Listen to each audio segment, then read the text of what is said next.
할렐루야. 2월 8일 토요일 새벽 기도를 시작하겠습니다. 사도신경으로 우리의 신앙을 고백합니다. 나는 전능하신 아버지 하나님 천지의 창조주를 믿습니다. 나는 그의 유일하신 아들 우리 주 예수 그리스도를 믿습니다.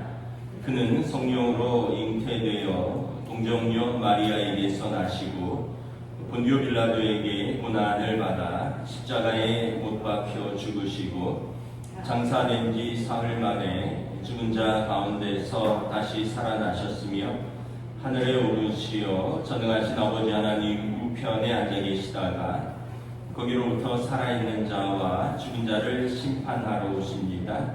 나는 성령을 믿으며 거룩한 공교회와 성도의 교제와 죄를 용서받는 것과 몸의 부활과 영생을 믿습니다. 아멘. 찬송가 490장 찬양하시겠습니다. 찬송가 490장입니다.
11장 1절부터 44절까지 말씀입니다. 신약성경 요한복음 11장 1절부터 44절입니다. 신약성경 164페이지입니다. 다 찾으신 줄 알고 저와 여러분들이 한 절씩 교도하겠습니다. 어떤 병자가 있으니 이는 마리아와 그 자매 마르다의 마을 베다니에 사는 나사로라. 이 마리아는 향유를 주께 붓고 머리털로 주의 발을 닦던 자요 병든 나사로는 그의 오라버니더라. 이에 그 누이들이 예수께 사람을 보내어 이르되 주여 보시옵소서 사랑하는 자가 병들었나이다 하니 예수께서 들으시고 이르시되 이 병은 죽을 병이 아니라 하나님의 영광을 위함이요 하나님의 아들이 이로 말미암아 영광을 받게 하려 함이라 하시더라. 예수께서 본래 마르다와 그 동생과 나사로를 사랑하시더니 나사로가 병들었다 함을 들으시고 그 계시던 곳에 이틀을 더 유하시고 그 후에 제자들에게 이르시되 유대로 다시 가자 하시니 제자들이 말하되 라비여 방금도 유대인들이 돌로 치려 하였는데 또 그리로 가시려 하나이까. 예수께서 대답하시되 낮이 12시간이 아니냐. 사람이 낮에 다니면 이 세상의 빛을 보므로 실족하지 아니하고 밤에 다니면 빛이 그 사람 안에 없는 거로 실족하느니라. 이 말씀을 하신 후에 또 이르시되 우리 친구 나사로가 잠들었도다. 그러나 내가 깨우러 가노라. 제자들이 이르되 주여 잠들었으면 낫겠나이다 하더라. 예수는 그의 죽음을 가리켜 말씀하신 것이나 그들은 잠들어 쉬는 것을 가리켜 말씀하신 줄 생각하는지라. 예수께서 밝히 이르시되 나사로가 죽었느니라. 내가 거기 있지 아니한 것을 너희를 위하여 기뻐하노니 이는 너희로 믿게 하려 함이라. 그러나 그에게로 가자 하시니 디두모라 하는 도마가 다른 제자들에게 말하되 우리도 주와 함께 죽으러 가자 하니라. 예수께서 와서 보시니 나사로가 무덤에 있은지 이미 나흘이라. 베다니는 예루살렘에서 가깝기가 한 오리쯤 되매 많은 유대인들이 마르다와 마리아에게 그 오라비의 일로 위문하러 왔더니 마르다는 예수께서 오신다는 말을 듣고 곧 나가 맞이하되 마리아는 집에 앉았더라. 마르다가 예수께 여짜오되 주께서 여기 계셨더라면 내 오라버니가 죽지 아니하였겠나이다. 그러나 나는 이제라도 주께서 무엇이든지 하나님께 구하시는 것을 하나님이 주시는 줄을 아나이다. 예수께서 이르시되 내 오라비가 다시 살아나리라. 마르다가 이르되 마지막 날 구할 때는 다시 살아날 줄을 내가 아나이다. 예수께서 이르시되 나는 부활이요 생명이니 나를 믿는 자는 죽어도 살겠고 그로 살아서 나를 믿는 자는 영원히 죽지 아니하리니 이것을 내가 믿느냐. 이르되 주여 그러하외다. 주는 그리스도시요 세상에 오신 하나님의 아들이신 줄 내가 믿나이다. 이 말을 하고 돌아가서 가만히 그 자매 마리아를 불러 말하되 선생님이 오셔서 너를 부르신다 하니 마리아가 이 말을 듣고 급히 일어나 예수께 나아가매 예수는 아직 마을로 들어오지 아니하시고 마르다가 맞이했던 곳에 그대로 계시더라. 마리아와 함께 집에 있어 위로하던 유대인들은 그가 급히 일어나 나가는 것을 보고 곧가로 무덤에 가는 줄로 생각하고 따라가더니 마리아가 예수 계신 곳에 가서 배웠고 그 발 아래 엎드려 이르되 주께서 여기 계셨더라면 내 오라버니가 죽지 아니하였겠나이다 하더라.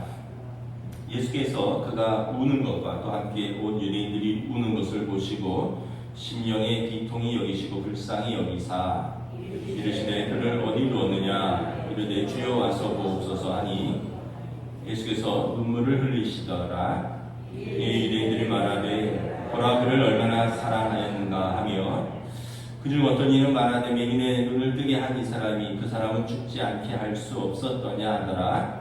이 예수께서 다시 속으로 비통히 여기시며 무덤에 가시니 무덤이 굴이라 돌로 막았거늘 예수께서 이르시되 돌을 옮겨 놓으라 하시니 그 죽은 자의 누이 마르다가 이르되 주여 죽은 지가 나흘이 되었으며 벌써 냄새가 나나이다. 예수께서 이르시되 내 말이 내가 믿으면 하나님의 영광을 보리라 하지 아니하였느냐 하시니 돌을 옮겨 놓으니 예수께서 눈을 들어 우러러 보시고 이르시되 아버지여 내 말을 들으신 것을 감사하나이다. 항상 내 말을 들으시는 줄을 내가 알았나이다. 그러나 이 말씀하오는 것은 둘러선 우리를 위함이니 곧 아버지께서 나를 보내신 것을 그들로 믿게 하려 함이니이다. 이 말씀을 하시고 큰 소리로 나사로야 나오라 부르시니 죽은 자가 수족을 배로 동이채로 나오는데 그 얼굴은 수건에 쌓였더라. 예수께서 이르시되 풀어놓아 다니게 하라 하시니라. 아멘. 할렐루야. 토요일 새벽에 나오신 우리 성도들을 주님의 이름으로 환영하고 축복합니다. 한번 인사하겠습니다. 한 주간 평안하셨습니까? 네. 우리 박광준 장로님, 김필구 원사님도 이제 한 45일 만에 이제 다시 교회로 복귀하셨습니다. 날씨가 너무 추운데 또 새벽까지 우리 오시느라고 성도들 고생이 많으셨습니다. 요즘은 추워도 옛날이 더 추웠던 것 같아요. 옛날에는 제 기억에 항상 겨울마다 동상이 걸려서 어렸을 때이긴 한데 맨날 손발이 퉁퉁 부었거든요. 근데 이제 요즘 동상 걸린 아이들은 이제 못 보는 것 같아요. 그만큼 우리가 난방 시설이라든가 위생 관리가 잘 되고 있긴 한데 그래도 체감 온도는 영하 15도, 20도 가까이 된다 그러니까 이제 마지막 바짝 추운데 건강 잘 관리하셔야 될 것 같습니다. 오늘 본문에 보면 이제 죽은 나사로를 살리신 예수님 말씀이죠. 요즘 요한복음 새벽기도 말씀을 보고 있는데 죽은 나사로를 살리신 본문입니다. 이 가정의 세 남매는 예수님께서 특별히 사랑하셨습니다. 여기 보면 우리가 잘 알던 대로 막달라 마리아는 2절에 보면 향유를 주께 붓고 머리털로 주의 발을 닦던 여인입니다. 7 귀신 들렸던 여인이 예수님을 만나서 깨끗함을 받고 예수님의 발치에서 말씀을 듣던 자요. 예수님의 죽으심을 승전에 자기의 향유 옥합을 깨뜨려 죽으심을 예비한 여인이었습니다. 그리고 마르다는 항상 예수님과 예수님의 제자들을 위하여 식사를 준비하던 귀한 여인이었습니다. 그리고 오늘 본문에 보면 그 오라버니 나사로는 죽을 병이 들려서 죽었다가 예수님께서 살려주신 예수님이 이 세 남매를 특별히 사랑하셨습니다. 우리가 이걸 보면서 한 가지 깨닫는 것이 특별히 사랑한다라는 이야기는 특별히 관계가 있다는 이야기입니다. 마리아는 보면 예수님께 바짝 붙어서 말씀을 듣던 여인이고 마르다는 예수님과 제자들을 위해서 기꺼이 수고하며 헌신하던 여인이고 그러니까 또 나사로를 그 집에서 또 예수님이 자주 가서 묵기도 숙박을 하셨다 그랬거든요.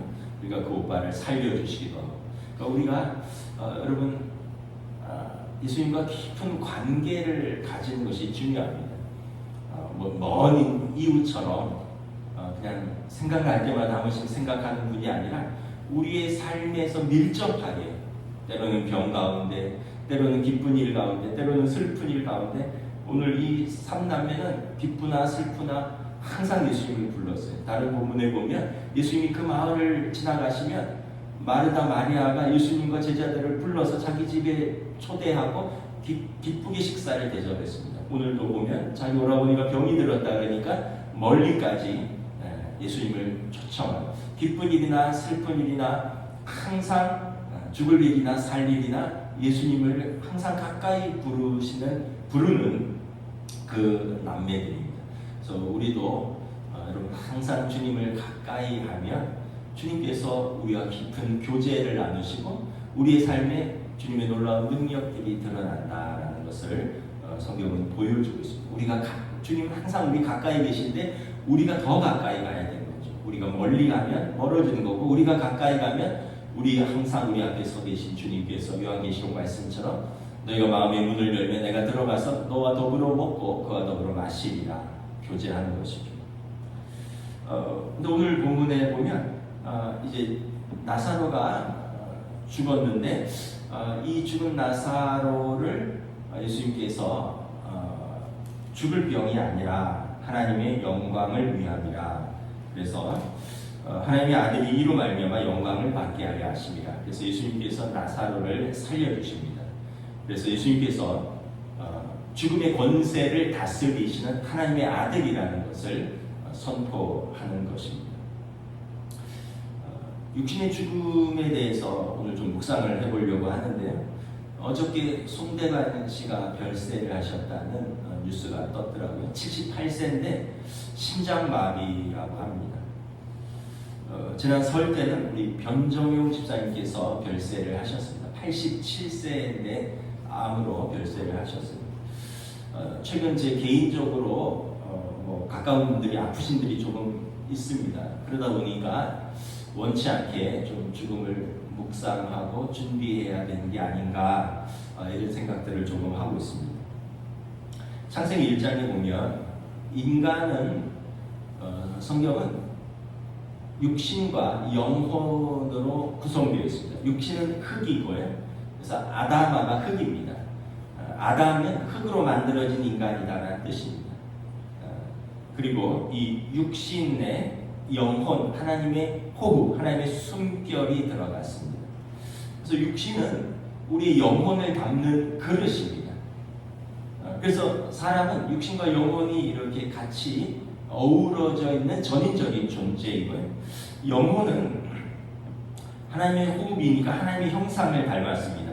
하나님을 추구하고 하나님과 교제하며 하나님의 뜻대로 살고자 하는 특별한 지혜가 인간에게 있습니다. 여러분 창세기 1장에 보면 하나님의 형상을 따라 하나님의 자기 모습대로 사람을 창조하셨다. 그리고 이 세상을 다스리도록 주셨다 말씀합니다. 하나님의 형상을 닮았다라는 몇 가지 특징이 있는데 신학적으로 첫째는 인간이 완전한 창조는 아니지만 하나님의 창조의 능력을 가졌습니다. 여러분 음악을 만들고 미술을 하고 그리고 글을 쓰고 여러분 우리가 문화를 창조하는 것은 동물들은 할 수 없는 능력입니다. 물론 동물들의 세계를 제가 잘 몰라서 모르겠지만 동물들이 여러분 교향곡을 만드나요? 동물들이 막 그렇게 아름다운 미술품을 그리든가요? 동물들이 계속 문화를 발전시키던가요? 그렇지 않죠. 그래서 인간에게 하나님의 성품과 하나님의 모습, 이것은 먼저는 이런 창조의 능력을 가졌다는 것이고요. 두 번째는 선을 추구하는 능력입니다. 그래서 우리에게 하나님의 성품이 있기 때문에 계속 하나님께서 이 땅을 다스리라, 하나님의 뜻대로 다스리라. 그래서 우리에게는 양심도 있고 또 하나님의 율법을 깨달은 자들은 하나님의 뜻을 따라서 이 세상을 하나님의 뜻, 선하신 뜻대로 만들어 가려고 하는 선한 성품들이 있습니다. 동물들은 본성대로 사는 거죠. 배고프면 먹고 동물들도 살아가겠지만 더 아름다운 세상, 더 선한 세상을 추구하는 능력을 동물들은 가지지 못한 걸로 알고 있습니다. 그리고 무엇보다 마지막에 인간은 하나님을 추구하고 하나님을 사랑하는 능력. 그래서 여러분 인간에게만 종교가 있습니다. 동물들에게 종교가 있다는 말을 들어보지를 못했어요. 그래서 인간은 이렇게 고귀한 존재입니다. 그냥 몸뚱아리만 있는 게 아니라 영혼을 담고 있는데 여기에 하나님의 능력, 하나님의 성품, 하나님과의 교제, 하나님을 추구하고 하나님께서 주신 이 세상을 아름답게 다스리려는 그 명령에 따라가려고 하는 그 모습들을 갖고 있다는 거죠. 그러니까 인간은 대단한 존재인 거죠. 천사도 흠모하는 하나님의 아름다운 사람들인 거죠. 근데 문제는 이제 육신의 시한이 있다는 것입니다. 시편에 보면 우리 육신은 우리의 연수가 70이요 강건하면 80이라 이렇게 말씀합니다. 여러분 대한민국 기대 수명이 어떻게 되는지 아시나요? 제가 좀 찾아봤는데 기대 수명은 이제 특별히 이제 병 걸리지 않으면 살 수 있는 수명입니다. 우리나라가 OECD 가운데서 거의 최상위권입니다. 의료 수준이 발달해서 여자분들은요 86.4세고요 남자분들은 80.6세입니다. 이게 2023년 기준이니까 2024년에는 조금 더 올라갔겠죠. 근데 또 이렇게 따지고 보면 그렇게 또 높지도 않은 것 같기도 하고, 왜냐면 우리 교회 뭐 80세 넘으신 분 어르신들이 너무 많으니까. 그 사망 원인이 보면 암, 심장질환, 폐렴 3대 4인이랍니다. 암, 심장질환, 폐렴 3대 4인이 남자가 43.7%, 여자가 35.4%. 그러니까 이 3대 4인으로 사망할 확률이 남자는 10명 중에 4명 이상, 여자는 10명 중에 3.5명 이상, 이 3대 질환을 주의해야 된다는 거죠. 우리 변종영 집사님도 암으로, 우리 송대관 씨는 심장 질환으로 사망을 하셨죠. 그래서 뭐 담배 피는 분들은 별로 없겠지만 담배를 끊으셔야 돼요. 담배를. 폐암이 1위입니다. 폐암이. 그럼 우리 수명이 다하면 어떻게 되느냐? 성경 말씀에 보면 처음으로 돌아간다는 거예요. 처음으로. 창세기 3장에 보면 하나님께서 아담에게 말씀합니다. 너는 흙이니 흙으로 돌아갈지라. 우리는 흙으로 돌아가는 겁니다. 육신은 흙으로 돌아가고요. 우리 영혼은 하나님 앞으로 돌아가는 거예요. 근데 문제는 하나님 앞으로 돌아가는데 여기에서 의인은 영생의 복으로, 악인은 영원한 형벌로 하나님 앞에 설 것입니다. 의인과 악인의 판단의 기준은 세상에서는 뭐 착한 일, 뭐 어떤 여러 가지로 판단할 수 있는데, 성경은 예수 그리스도를 영접한 자입니다. 그래서 예수 그리스도의 의를 덧입은 자입니다.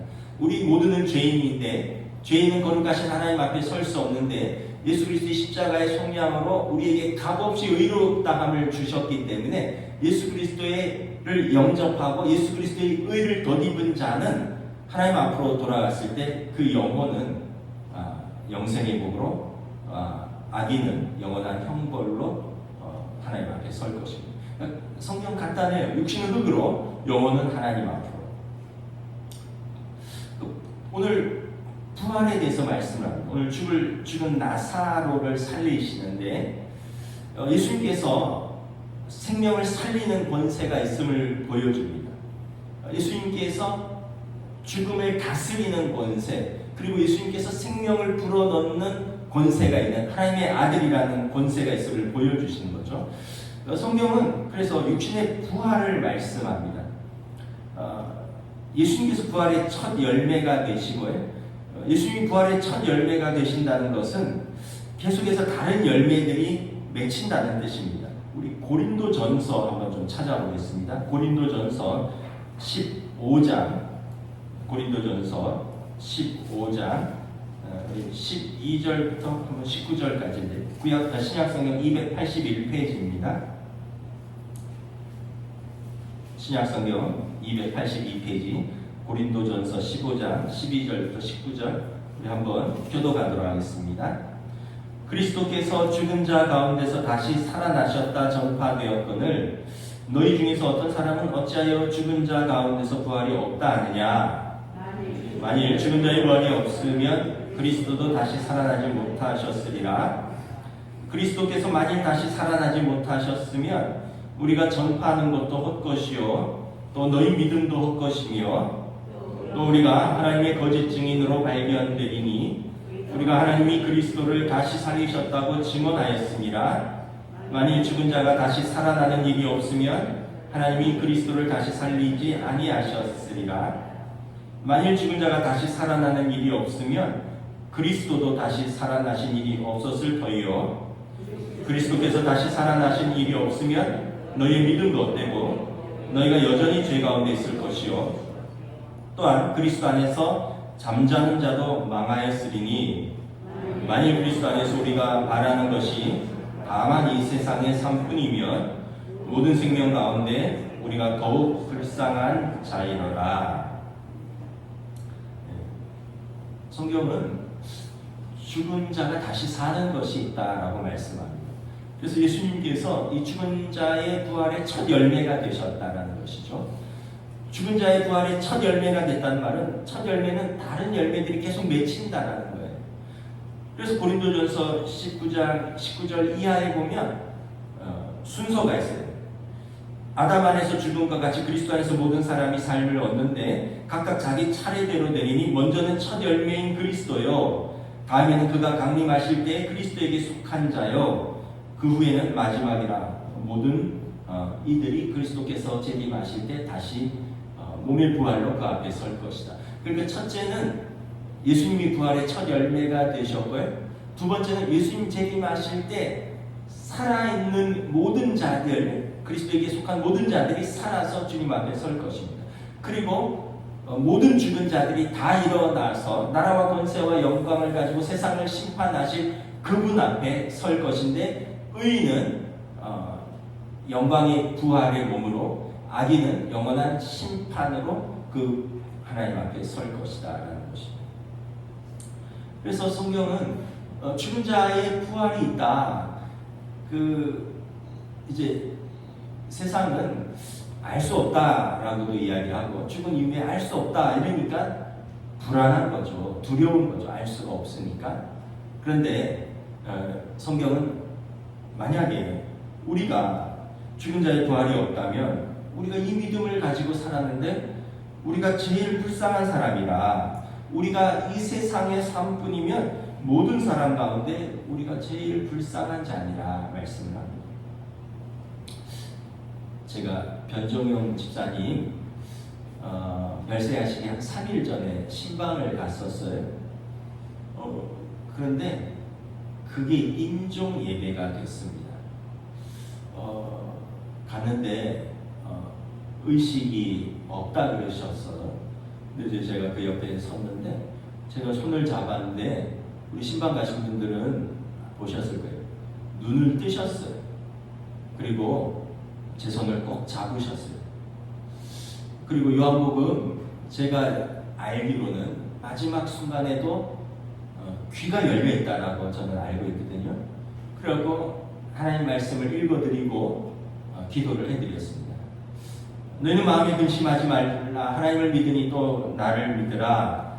내 아버지 집에 거할 곳이 많도다. 그렇지 않으면 너희에게 이르시리라. 내가 너희를 위하여 거처를 예비하러 가노니 가서 너희를 위하여 거처를 예비하면 내가 다시 와서 너희를 내게로 영접하여 나 있는 곳에 너희도 있게 하리라. 그래서 제가 집사님 주님 손 붙들고 우리 하나님 나라에서 주님께서 집사님을 위하여 예비하신 거처에 평안히 가셔요 이렇게 하고 기도를 해드렸는데 제 손을 꽉 쥐셨어요. 그리고 이제 저희가 나왔는데 나중에 장례식 때 가서 자녀들에게 이야기를 들었어요. 자녀들이 예수를 안 믿어요. 그런데 자녀들이 저한테 그러더라고요. 아버지가 의식이 없었는데 목사님 왔을 때 그때 잠깐 의식이 돌아오셨다는 거예요.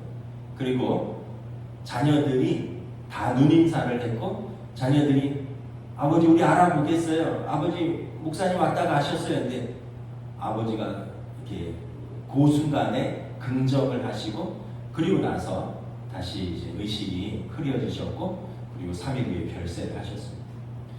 그러니까 여러분 우리가 죽은 이후를 모르는 게 아니에요. 모르면 두렵죠. 근데 우리는 믿음을 가지고 있어요. 예수님이 말씀하는 것처럼 너희는 마음에 근심하지 말라. 하나님을 믿으니 또 나를 믿으라. 내 아버지 집에 거할 곳이 많고 예수님께서 우리를 보다 먼저 가셔서 우리를 위하여 거처를 예비하시고 우리를 그 아버지 집에서 영접하실 것이다 약속을 하신 것입니다. 그래서 우리는 새로운 삶이 열리는 거예요. 그 육신의 장막은 닫히지만 영원한 새로운 생명의 삶이 다시 열리는 것입니다. 그래서 우리는 장례식이라고도 하지만 천국 환송 예배라고 합니다. 하나님 나라로 이렇게 환송을 하는 거죠. 그리고 하나님 나라에서 예수님이 영접하시는 것입니다. 그래서 우리가 예수님을 영접한다는 것은 뭐냐면 그리스도 안에서 죄와 사망의 권세로부터 자유함을 얻고 영원한 생명을 얻고 그래서 요한계시록에 보면 첫 번째 사망과 두 번째 사망에 대해서 이야기를 합니다. 첫 번째 사망은 무엇이냐면 육신의 사망이에요. 육신의 장막이 허물어지는 것이 첫 번째 사망이고요. 두 번째 사망은 요한계시록에 보면 영원한 심판에 처하는 것이 두 번째 사망입니다. 그럼 생명도 첫 번째 생명과 두 번째 생명이 있어요. 첫 번째 생명은 우리가 육신으로 태어나는 거예요. 하나님께서 부모님을 통해서 우리에게 생명을 주신 거죠. 두 번째 생명은 로마서에 보면 우리가 예수 그리스도를 영접하고 우리가 아담으로부터 사망이 들어왔지만 또 한 사람 예수 그리스도로부터 생명이 들어온 거죠. 그래서 예수 그리스도를 영접한 순간 우리는 새로운 생명을 얻는 것입니다. 영의 사람이 된 것인 거죠. 그래서 육신의 생명을 얻었을 뿐만 아니라 영원한 생명을 얻은 것입니다. 이것은 장차 우리에게 허락된 소망의 영원한 하나님 나라이면서 동시에 이 땅에서 우리가 하나님 자녀로 거듭난 삶을 말하는 것입니다. 그러니까 우리는 두 삶을 살고 있는 거예요. 첫 번째 삶도 살고 있고 예수님을 영접해서 두 번째 삶도 살고 있고 그리고 그 두 번째 삶은 영원한 약속된 생명으로 이어지고 그리고 우리는 첫 번째 사망을 맞이할 것입니다. 육신의 장막이 허물어지니까 그러나 두 번째 사망은 면제될 것입니다. 왜냐하면 우리의 이름은 생명책이 기록되었기 때문인 것입니다. 그래서 오늘 요한복음 11장 25절에 예수님께서 마르다에게 말합니다. 마르다가 이르되 마지막 날 구할 때 다시 살아날 줄을 내가 아나이다. 예수께서 말씀하십니다. 나는 부활이요 생명이니 나를 믿는 자는 죽어도 살겠고 무릇 살아서 나를 믿는 자는 영원히 죽지 아니하리니 이것을 내가 믿느냐. 살아서 나를 믿는 자는 죽어도 영원히 살겠고 살아서 나를 믿는 자는 영원히 죽지 아니하리라. 육신의 장막은 시한이 있다 그랬습니다. 기한이 있다 그랬습니다. 이것은 우리 영혼을 담는 그릇이니까 언젠가는 깨어질 것입니다. 그러나 우리가 예수님을 믿는 자는 영원히 죽지 아니하리니 영원한 생명을 우리에게 허락받았으니 이것을 내가 믿느냐. 이것을 이 나사로를 통해서 예수님이 선포한 것입니다. 오늘 본문에 보면 예수님이 이렇게 말씀하시죠. 나사로의 이 병은 죽을 병이 아니라 하나님의 영광을 위함이라. 하나님의 아들이 이로 말미암아 영광을 받게 하려 하시니라. 어떤 목사님이 그런 말씀을 하셨어요. 사람이 사명을 감당하기까지는 죽지 않는다. 사도행전에 보면 사도 바울과 일행이 이제 배를 타고 로마로 압송되어 가던 중에 유라굴로 광풍을 만나잖아요. 그래서 광풍 가운데 거의 2주간을 흑암 가운데 그 배가 아주 난파 직전에 있는데 사도 바울이 이렇게 선포하죠. 여러분 낙심하지 말라. 생명은 하나님께 있다. 어젯밤에 하나님께서 내게 나타나서 말씀하시기를 로마에 가서 이 복음을 전해야 되는 이 사도 바울의 사명을 감당하시고 그리고 이 배의 생명은 하나도 죽지 아니할 것이라. 그래서 사도 바울이 이것을 그 선주들과 선장과 그리고 백부장을 비롯한 그 배에 탄 모든 사람들에게 죄수가 선포를 합니다. 그리고 이 사람들은 이제 그 구원을 받죠. 그 몰타 섬으로 배가 파선해서 가서 그곳에서 모두 구원을 얻고 그리고 이제 그곳에서 다시 배를 타고 로마로 가는 거죠. 사명을 감당하는 거죠. 나사로도 아직 감당할 사명이 있었던 것 같아요. 물론 그의 사명은 예수님께서 하나님의 아들이심을 선포하는 그 몸으로서 그 사명을 감당하는 것이고 사도 바울의 사명은 로마의 복음을 전파하는 것이고 우리들의 사명은 뭘까? 우리들의 사명은 뭘까? 삶이 길지 않다. 길지 않다. 아까 평균 수명을 얘기했는데 여자분들이 86.4세, 남자분들 80.6세. 저희 부모님들은 아버지들은 다 평균 수명 넘었어요.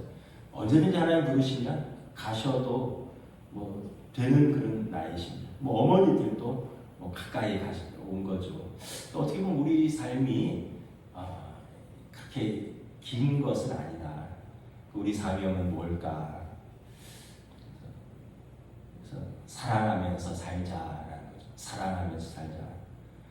사명을 감당하는데 순서가 있습니다. 예루살렘과 온 유대와 사마리아와 땅끝까지 이르러 내 증인이 되라. 먼저는 예루살렘 가까이 온 유대 사마리아 땅끝입니다. 여러분들의 가족들을 제일 먼저 사랑하십시오. 그 다음에 영적인 가족들인 우리 성도들, 그 다음에 여러분들이 직장의 동료들, 그리고 우리나라의 사람들, 좌파 우파 너무 미워하지 말고 같은 민족이니까 더 나아가서 이제 북한 사람들 더 나아가서 우리가 알지 못하는 열방 땅 끝까지. 그래서 먼저는 여러분의 가족들부터 사랑하는 겁니다. 그래서 가족들과 불화한 분들은 화해하시기 바랍니다. 언제 하나님 우리를 불러가실 줄 알지 못해요. 그렇게 고집 부릴 거 없고 그렇게 싸울 이유 없습니다. 가족들과 화해하시고 가족들을 뜨겁게 사랑하시고 그리고 우리 성도들과 함께 힘써서 예배하는 것입니다. 이게 우리의 사명입니다. 하나님 사랑, 사랑. 우리에게 주신 사람들 사랑하고 하나님 앞에서 뜨겁게 예배하는 것입니다. 우리가 언제 하나님 앞에서 끝까지 예배드린다는 걸 장담할 수 없거든요. 물론 하나님 나라 가면 영원토록 예배를 드리겠지만 무엇보다 열심히 예배드려서 우리가 하나님 앞에 설 때가 멀지 않았을 때 우리가 예배하는 그 모습 그대로 설 수 있기를 바랍니다. 고린도전서 15장 마지막 절 말씀 제가 읽어드리겠습니다. 사망아 너의 승리가 어디 있느냐? 사망아 내가 쏘는 것이 어디 있느냐? 사망이 쏘는 것은 죄요 죄의 권능은 율법이라. 우리 주 예수 그리스도로 말미암아 우리에게 승리를 주시는 하나님께 감사하노니 그러므로 내 사랑하는 형제들아 견실하며 흔들리지 말고 항상 주의 일에 더욱 힘쓰는 자들이 되라. 이는 너희 수고가 주 안에서 헛되지 않은 줄 알미니라.